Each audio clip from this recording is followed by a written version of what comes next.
So according to The Sun, how many people has Super Cop Sergeant Ali Livingston arrested in the last 18 months?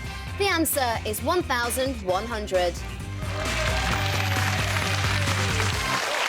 You're watching The Wright Stuff. We're live on 5 this Friday morning. Thank you for that, with Gail Porter, Mark Little and our special guest, Jimmy Osmond. Still to come today is today's visit by the Islamophobic right-wing Dutch MP Geert Wilders a victory for free speech or a worrying endorsement of the politics of hate? He may be a democratically elected MP from a fellow EU member state, but I'll say again, if we're going to let his thoughts in, how can we then bar preachers of hate? 0207 173 5555. That's the number for your thoughts. First, though, Jimmy Osmond, what have you got for us from the... Well, first of all, thank you, Matthew, for all of these lovely headlines. The first one is... Nervous? A little bit. I love the glasses, by the way. You like the glasses? Yeah, well, I'm that age. You gotta have them. Blue Peter winner is child of BBC chief. This young lady's name is Florence Jackson. She's age 9, and she beat 17,000 other contestants to design the Olympic coin. Oh, the new 50p. The new 50p, yes. And I guess the whole big thing is her father is a successful producer. Yeah. But I don't think it's a big deal. But I think they're suspect because years ago, back in, 2007, there was a couple of issues where someone was trying to name a cat. That's right. The public was trying to name a cat, and they changed it. Yeah. And then they were also fined £50,000 for putting in a false contestant winner in the past as well. To be fair with this one, her dad wasn't working for the BBC at the time. He had worked for the BBC before, and he works for the BBC now. Is that a big issue? I mean, I don't know. For me, I think the headline is more worrying than the reality. I mean, he wasn't working for the BBC at the time. Yeah, and it's also very tragic because this young lady's obviously excited about this opportunity. And well, they've made the money. They've made the coins already. They're coming into circulation. So why tarnish it? You know, just let it go. And it doesn't seem like it's a big deal to me, but I don't know. OK. Anything else? Oh, yes, we have more. Sticking with money? Yes. I want £33 million. So do I. Don't you? Astonishing demand of race claim barrister who says clerk had affairs with 2 judges at her chambers, and she's quite depressed now, and she wants £33 million.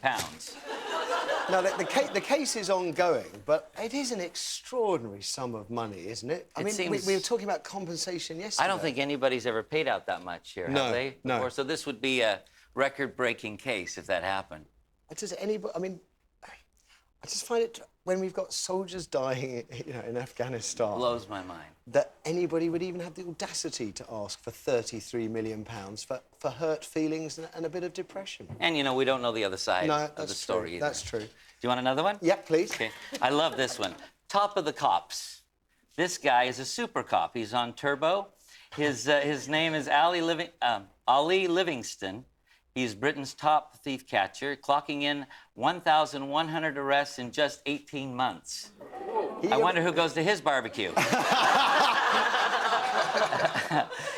that means he nicks about 2.2 suspects per day, and on a busy day, he can tally in 9, which is the average of the, policeman in a year. Yeah, he does. Which is crazy. In less than a week, he does but even the more average copper's work rate in a importantly, year.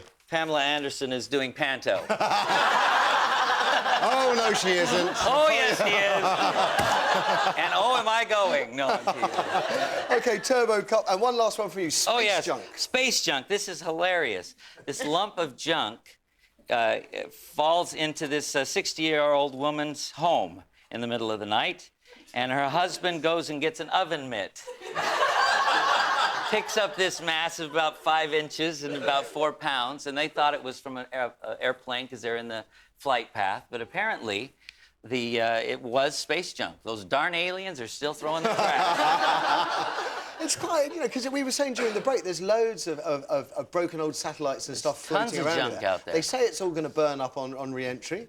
They're lying. Looks like it is. How would you like that coming into your home in the middle of the night? Not a lot. Crazy. Not a lot. Nice one, Jimmy. Gail, what have you got?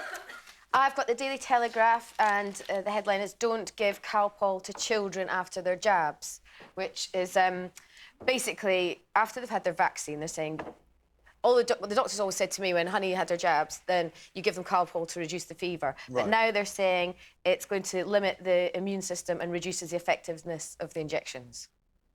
OK, OK. So that's that story. Give us maternity leave now. Say childless women. This is women who...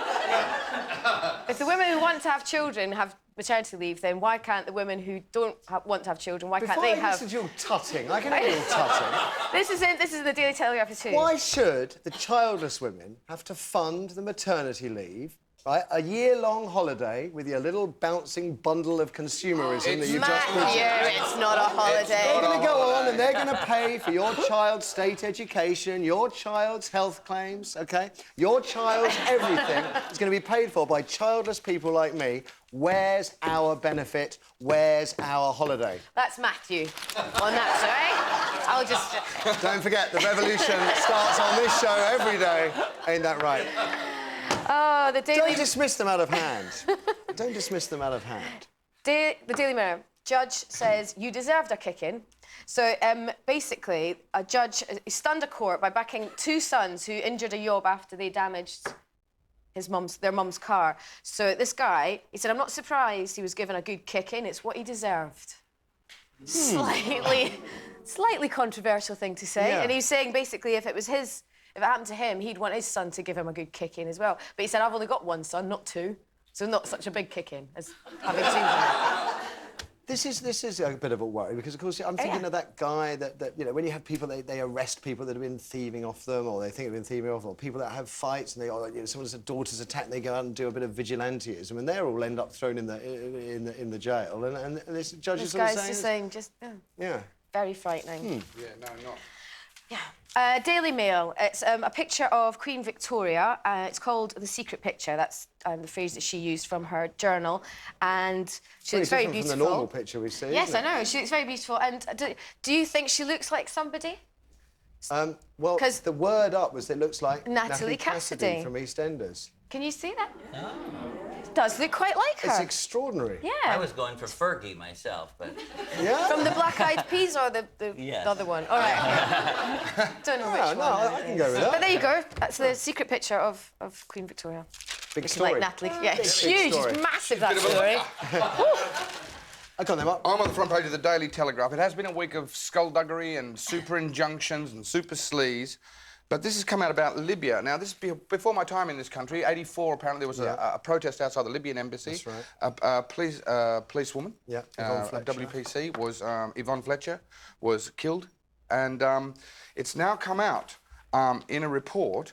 The British prosecutors were told more than 2 years ago that they had sufficient evidence to charge 2 Libyans over the killing of WPC Yvonne Fletcher, according to the leaked report. But they never did. But they never did. Now, this came out in 2007. This is the same time Mr. Tony Blair was having a meeting with the Libyan government. And it Well, this is when we made friends with Colonel Gaddafi. We made friends again with Libya. I don't know what's going on with Libya. Libya, I believe, has the 9th largest oil field in the world. Oh, it's oil, yes. is it? I was wondering what they had. That's just one of the things I know about Libya. It was my sneaky little They live in guess. tents and they have an enormous supply of oil. Oil? Yeah. Yes. And they blow planes out, killing hundreds of innocent people. Well, but we're all friends now. Exactly. So these larger global things are actually getting in the way of justice for individuals and You may say citizens.